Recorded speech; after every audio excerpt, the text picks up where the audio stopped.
Okay. Welcome to 30-Minute Mechanic.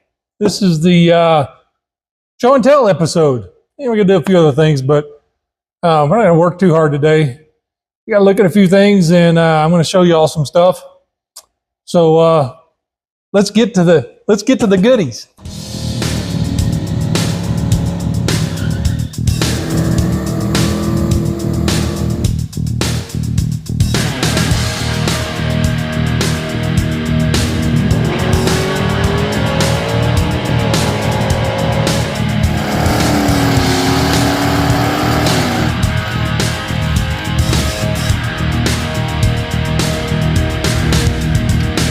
Good. All right, now I'm going to do a little show and tell here. Excuse me. ECU on this car.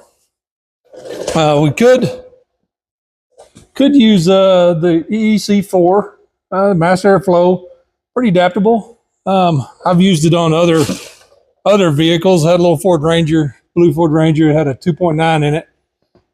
Put a turbocharger on it many years ago. Converted to mass air, and it made 14 pounds of boost, and it was happy as a lark, and it was a lot of fun to drive. But I did zero tuning on that thing. It was total guesswork.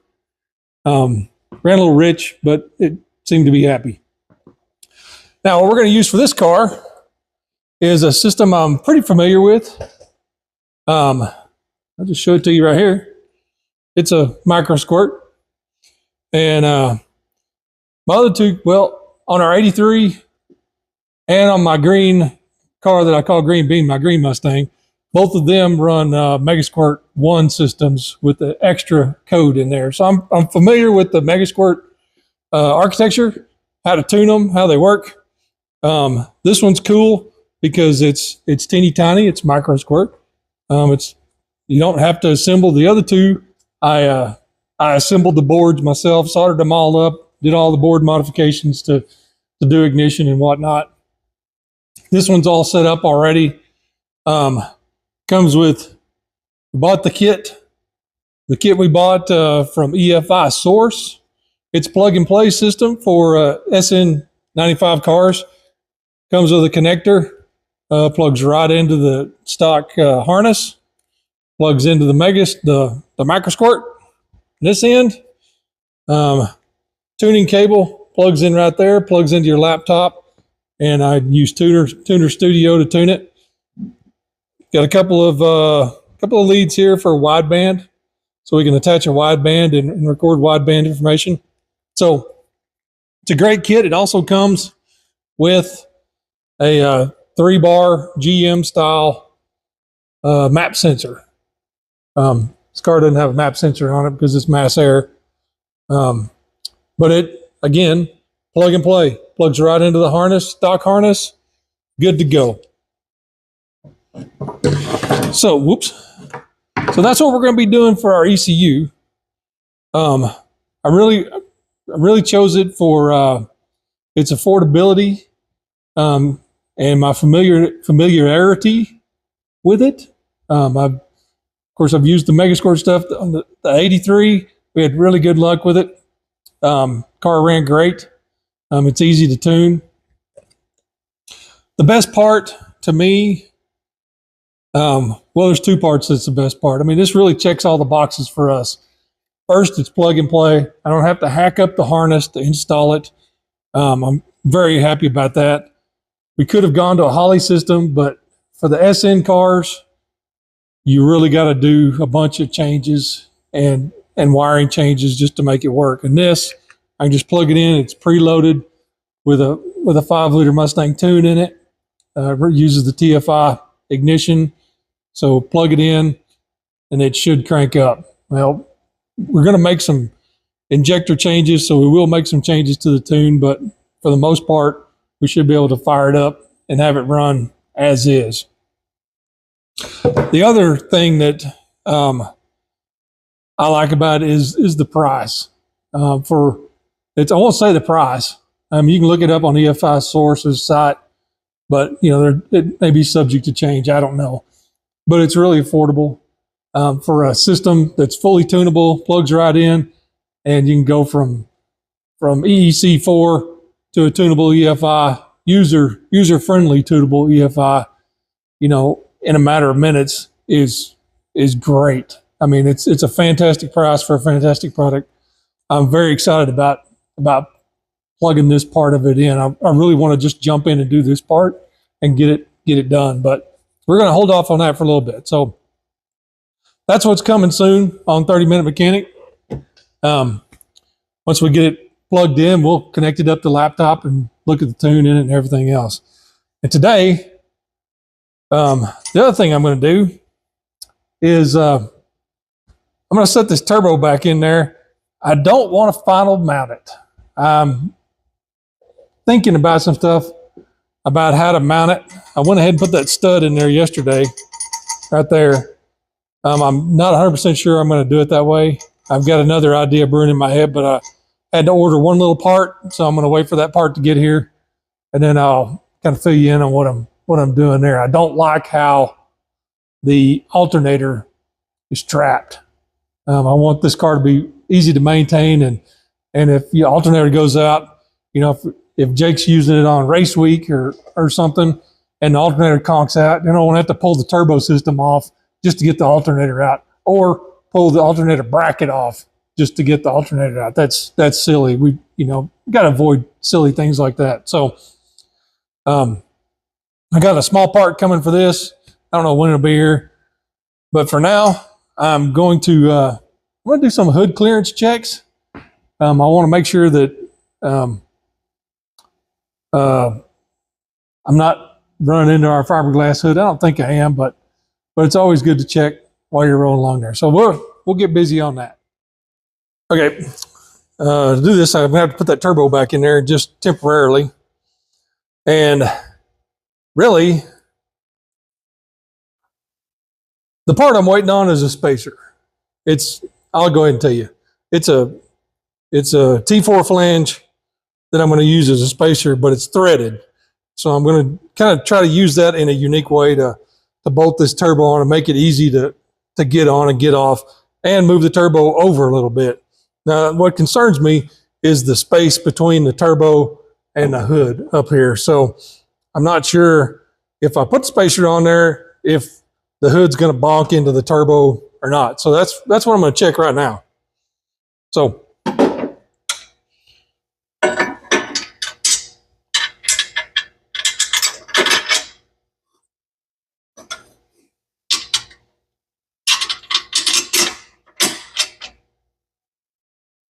we're just going to try to set that thing in there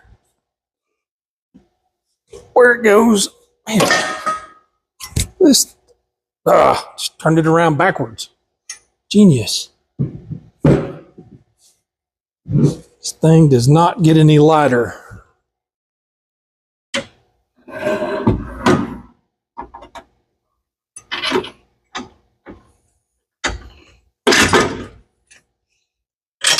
Come on. Put a nut on that.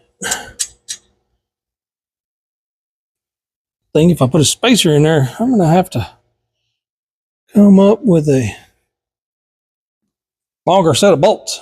Well, spacer will probably take care of that. Okay, that's where it'll be if I use a spacer. Let's see here. Sticks up. It's up pretty good. It might hit. I don't know. Make sure. Where's my Sharpie? All right, let's get some of these lights off of here, so I can actually put the hood down. Oh, the super bright Harbor Freight light. Oh, crud. Still plugged in over there under the hood. Ah, I'm blind. Okay. Pull that out. Everything got dark for you guys, but we'll manage. All right. I don't know if y'all have noticed, but this is the way I like to sport my hoods when I'm working on some of these like Fox bodies and these cars. Well, you don't have a prop rod out here and you don't have to take the hood off. I just take a ratchet strap and run it up back to something on the back there. And I don't know if we can see this or not. Yeah, you can't see it in there. But anyways, I know you've seen it, that green ratchet strap. All right. See if we can get this unhooked here. And then see if our hood's going to bonk into our turbo. Oh, yeah. We're hitting. We're hitting in a significant manner. Where's the latch?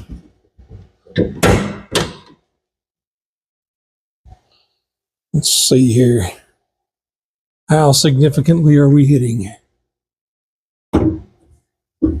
Well, we have to. What if I can get this in there? Let you take a look too. Let's see here. Maybe we need to turn on a light. And you can kind of see. Back up in there. So you can see right back up there where this edge is not focusing very well, is it? Come here, focus on my finger. Well, it's hitting the compressor housing right there. Okay, I'm gonna open that back up and I'll explain it a little more to you.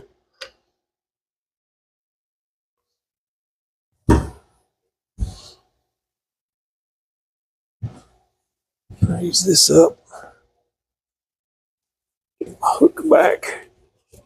Rehook my hood.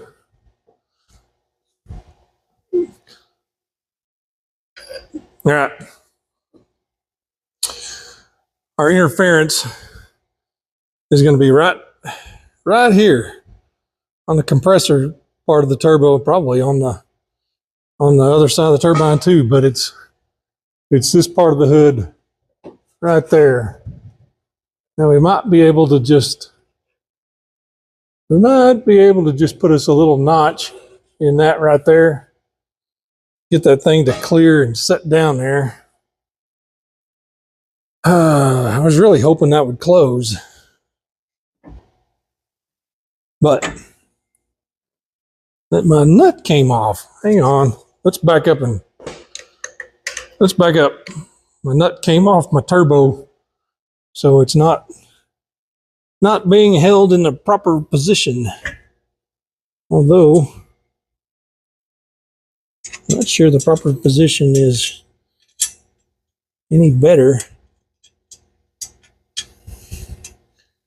than that. That's because I didn't have it threaded on there. There, that's how it fits. Now, if this doesn't work, okay, let's pop that green strap off again. Where's your green strap? Down there. Okay, hood coming down. Man, that hood's light. Yeah, come on. Here's yep. Lamb. You know what though? I wonder if I could stick a Sharpie in there and kind of mark that. Right about here. Here. And then it's about, crud. Just the latch. And about, oh yeah. Okay. Green strap.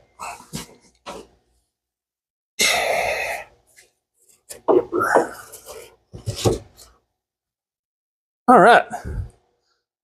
Now, my Sharpie that I keep hidden right here in my apron. And I made me a couple of marks. One right there, one right here, and one right here, and one right there. Now it looks like, let me open this up so there we go. Looks like I might be able to just make a small notch right there, the edge of that.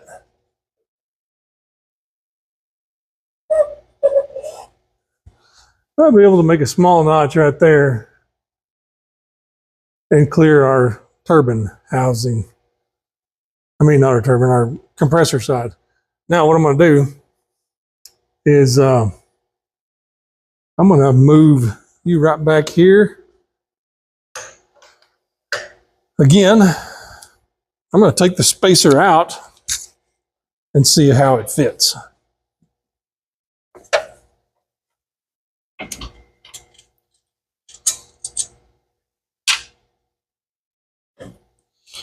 And maybe I can just pull that out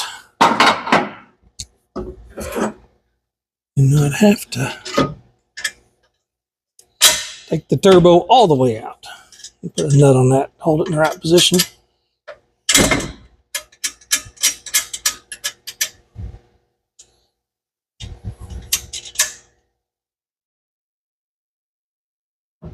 Okay, that's in the right spot. Move it round spacer with the round hole. All right, let's go with the hood again.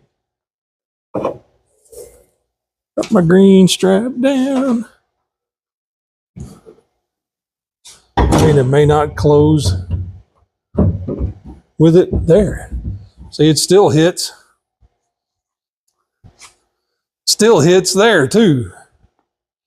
Won't require, I mean, it needs a notch basically in the same spot, but one that's not nearly as big. So anyway, we look at it, we're going to have to put a little clearance notch in the side of the hood. Okay, now we kind of got that. That's a known thing now. Some days 30-minute mechanic is just learning things. Okay, well, let's see if I can put my big super bright Harbor Freight light back up here.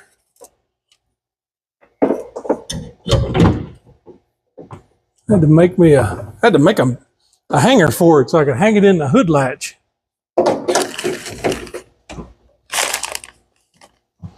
There we go. Thing's bright, but I sure do like it. All right.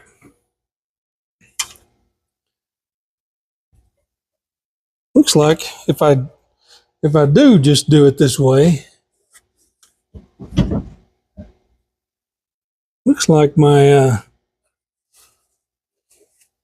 gravy. It's like my stud idea might actually work.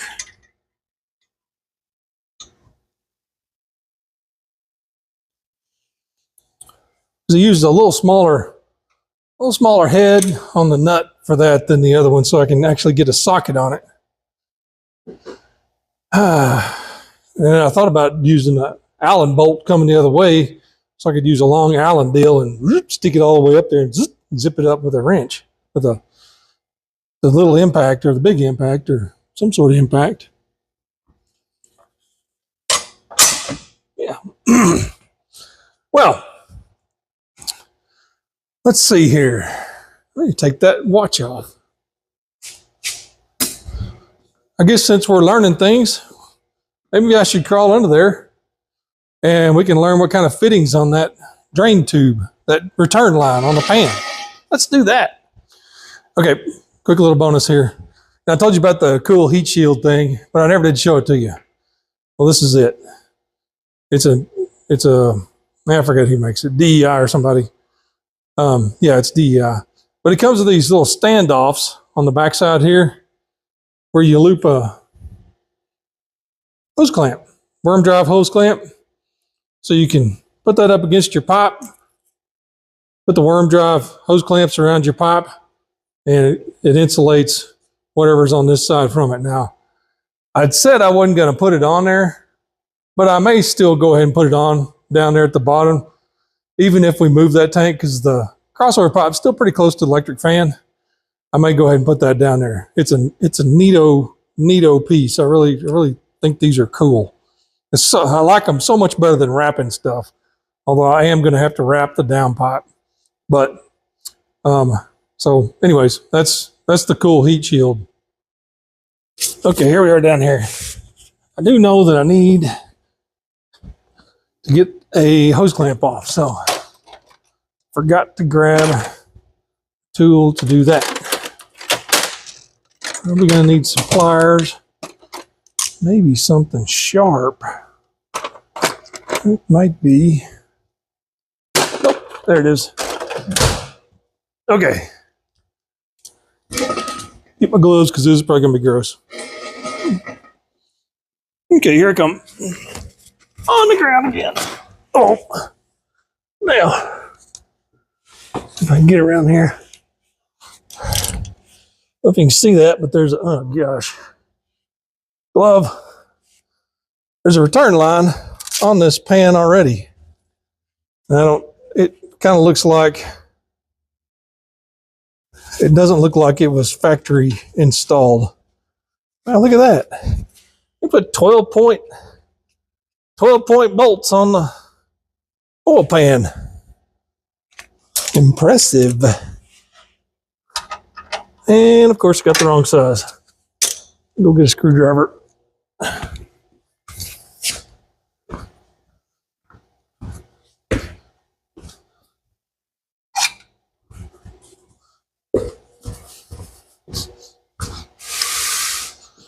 Turn my workout mat here a little different direction. There we go. We're back. Now we got this return line down here. Well, that wasn't tight as nothing. I don't know who put it in there. It's kind of booger welded in there. It kind of looks like I put it in there. I need a rag. Good grief. I need some brake clean too. Oh. Maybe I should spray it down a little bit. There's a rag. Of course, I cleaned up earlier and put everything away, so the brake clean had been right here. Now it's not. Okay, here we are. We're back. Brake cleaning, also known as paint removering.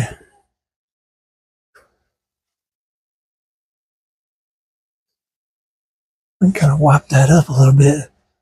Yeah. I have no idea. I have no idea what I'm going to find under this. Pliers at. Looks like it's just a vacuum cap somebody stuck on there. And then put a hose clamp on. Come on. Well, look at that. There's an AN fitting hiding under there. Not quite as big as I'd like, but it's there. And we're going to have to adapt. Means I have to get an adapter. But that's kind of how the return line's going to shoot right there. I don't know if you can see that. But I kind of like that. You know what? I'm sitting here staring at the wastegate flange. Why don't we put the wastegate on this sucker? Let's do that. I've been talking about it.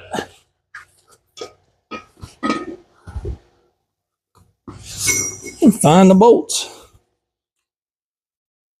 Actually, I'm gonna have to do a little time out here. Okay, we're back. Got all my accoutrements here that I needed. Let's get back on my. There's my bolts. Okay, I got all my tools. Got everything I need here. Under the car, I get the lay again. All right, I got this flange here. Now, one thing I'm going to show y'all. People make this mistake all the time. It's your wastegate here. Little thing right there. It's called a fire ring. Little guy sits right down in there. And it basically seals up against your flange right there. Boop. Now, doesn't go that way. It goes this way. Basically the seat. It's the seat for that valve right there. There's a valve in there. It looks kind of like a valve from an engine. I don't know if you can see that, but sometimes people forget and leave this thing out. And they're like, my turbo won't make any boost. Well, there's a reason it won't make any boost, is because all your pressure is escaping right around here for your exhaust side. So if you take off your wastegate, make sure you put the fire ring back in there, because it ain't gonna work very well without it. Now, these are pretty clean. This had a gasket on it. I'm actually not gonna put a gasket back in there because the gasket wasn't between the fire ring and this. It was just out here. So I don't even really know what purpose it was serving. So what we're gonna do, see if we can, which way do I want to do this? Bolt that way, maybe? The nut on, make sure the fire ring stays in. Oop, gotta go the other way. That's why there's Allen heads here, because that ends up being too close. That one started. Find my other bolt. Maybe the fire ring won't fall out right now. Stay in place. Kind of doing this part blind, but let's, come on, get in there. There. Should I put that nut on? Stop it.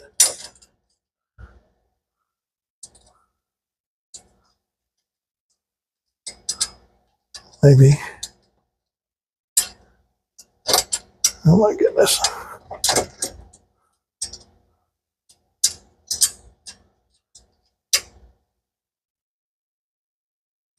Not sure I understand how to put nuts on bolts anymore. Okay, there we go. See, that one ends up a little closer than I was expecting to the rack boot there. Yeah, well, maybe it'll be fine. That's how the other one was kind of set up. Let's see if I can turn my head around here. Do this from the proper direction.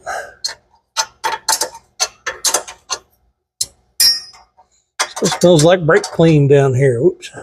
Let's pull that down. Okay.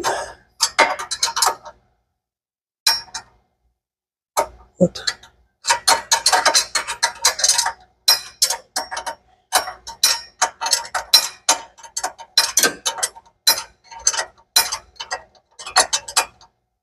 Like I said, this gate is only on the bank of cylinders coming from the driver's side. Now everybody says, well, you know, it's still pressure. The whole exhaust side's pressurized, so it's fine over there. Well, it is, but the only place they meet up is right up there at the turbo flange. So it would be better if this was way bigger, or if there was another one just like it on the driver's side, I mean the passenger side bank of cylinders, because there's some mismatch going on there. It may not amount to much. Maybe the engineer types can school me on thermodynamics or whatnot on why it matters or doesn't matter, but in my head it matters, and I can't put that Allen head in there because it's too long. It matters in my head, and you'll find in life, okay, here's Deep Thoughts by James. You'll find in life that a lot of things don't matter, but if you look in the wrong drawer, a lot of things don't matter, but if they bother you, then they do matter. If that makes any sense. I mean, it's just like my kids were little, they played baseball. They played baseball and tennis. Now, they might not have been able to hit a lick better in baseball with a new bat. But in their head, it was going to make all the difference in the world. So, I mean, if that's half of it. That's the psychological end of it. So, good grief, I'm just flopping around, not doing a darn bit of good here. Let me see if I can find a regular Allen wrench that size. So, if you conquer the psychological end of it, then the physical end of it is just a matter of doing it. So that's your deep. What did I do with that? That's your deep thoughts by I may have just reached in there and grabbed the right one right out of the bucket. I can't believe that. It's good. Where's the thing at?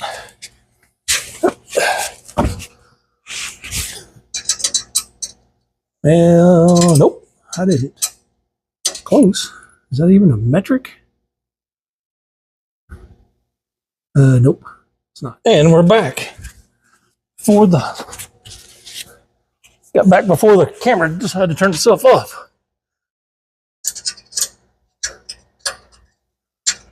Maybe. Hey, that's the right size. 6 millimeter. If I was keeping score. Oh, come back here. Okay. Let's whoop my head around here.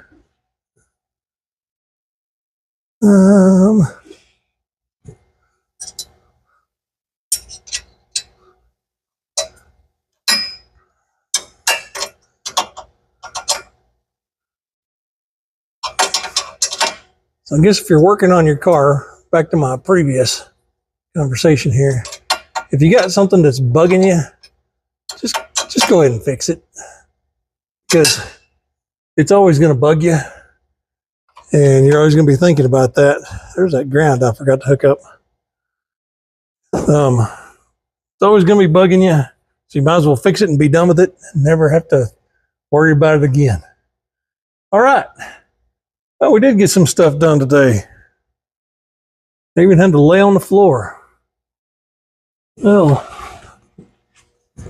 little wastegate. You know, I have nothing hooks on there, but this other side over here, where'd it go? Here it is. It gets boost. It's a boost reference side on the other side, and then that's just open the atmosphere. Other side goes up to boost and pushes that valve open when it gets to whatever boost level you want. We may have to turn that down just a skosh, but to start with, and then creep up on this dude. Not running any sort of controller. We'll just be running completely off the gate on this car to start with. Jake may want to change that or something. Man, these transmission lines are a disaster. They were not, well, we back up. We put them in here. They were for my other car, and they kind of fit the other car, but when we put them on this one, we had the headers were on it, so we had to kind of straighten them out, bend them back, straighten them out, bend them back, and do all kinds of weird gymnastics to get them to fit in there. Okay. Okay, we got a -8 return here. Got our wastegate back on. Now, this hose is probably going to go this drain, return line, whatever you want to call it, return, drain. Probably going to have to go on that side. Like so. Oh, yeah. That is what I'm talking about. Now we need to get a -12 to -8 fitting. Whoop. And there's one of them little sharp things on there too. I like how that curls around there and shoots right into the side of the pan. Makes me happy. All right. Well, I guess that about does it down here. Let me grab all my tools. Gotta clean up all my bits and pieces laying here. Look out. Well, that's disgusting. Tools. I actually have some copper RTV. I thought about putting on that fire ring, but I don't think it's going to need it. It'd probably just turn into dust anyways. Okay. Oh gosh, I just looked right at the super bright light. I think I'm blind. If I can hit the button. Yep. Now that's the kind of day I needed.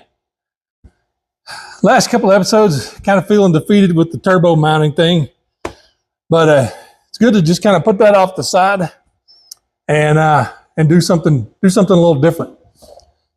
Figure out some other stuff, have a few little wins, and then we'll go back to mounting that turbo in a little bit. So we've checked our hood clearance today. Looks like we're going to bonk into the turbo. I have to have a little notch. As I recall, I needed a notch on the other car too on the hood, which I'm kind of surprised this one needs it, but it's all over there on the edge. So anyways, it's cars. You have to do stuff. You have to cut things. You have to make holes. You have to drill. You don't just slap it together. And, oh, yeah, I showed you our ECU, our Microsquirt ECU from EFI Source. So if you're needing some EFI parts, they got a bunch of stuff over there. Go check them out on the web. I don't know those guys. I'm not getting paid. They're not sponsoring my video or anything. I don't get jack from them. But I have bought injectors from them. I have bought, of course, that Microsquirt. Also, their ignition igniter modules. I use those actually in both cars. Well, not this one. I used it in my 83 with the big block before, and then with the turbo, and then with the big block again in that car. And they work fantastic. So, we got our wastegate mounted. Didn't even plan on doing that today. I mean, 30-minute mechanic is full of surprises. You just never know what's going to happen. Never know. Wastegate's mounted. We looked at our drain. It's a -8. A little smaller than I'd like, but we'll give it a whirl and see how it works. It's there, so I'm not going to try to change it. Just need an adapter for that, but now we know it. We know what we need to get, and wow. I guess that'll do it for today on 30 Mechanic. That'll do it for today on 30-Minute Mechanic. Like, subscribe, tell your friends, hit the playlist, play all the videos, turn it on when you're sleeping, get my views up, get my view time up. Just kidding. Whatever. I don't really care about that stuff. It's fun to watch. It's fun to look at the analytics on the YouTube stuff and see, well, why does that video have more views than the other one? It's kind of weird stuff. I don't know what really drives it, but like, subscribe, ring the bell, tell your friends, and we'll see you next time on 30-Minute Mechanic. Bye.